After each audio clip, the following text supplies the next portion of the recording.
স্টেটাসে দেখলাম তোরা বেরিয়েছিলিস, আমাকে একবারও বললি না? আরে একদম হঠাৎ প্ল্যান হয়েছে রে, আর তোর কথা একদম মনে ছিল না।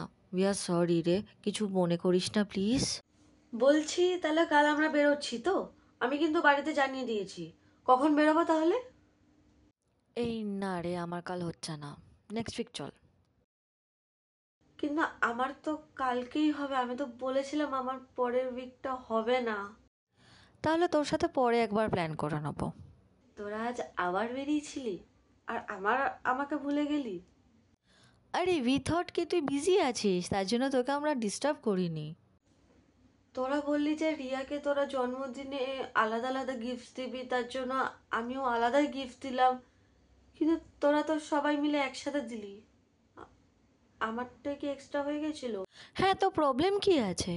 তুই আলাদা গিফট দিলি, আমরা আলাদা গিফট দিলাম, ও তো দুটো গিফট পেলো। শোন না, সব ব্যাপারে এত চিকচিক করিস না। বাবা, অ্যাট লাস্ট তোরা আমাকে ডাকলি। আমাদের সাথে বলছি শোন না, বিহেভ করছে হঠাৎ করে আমার কথাটা শোন না। ওই শোন। দাঁড়া না, দেখতে পাচ্ছিস না কথা বলছি? ম্যানার্স নেই নাকি? বলছি তোরা কি নিয়ে কথা বলছিস?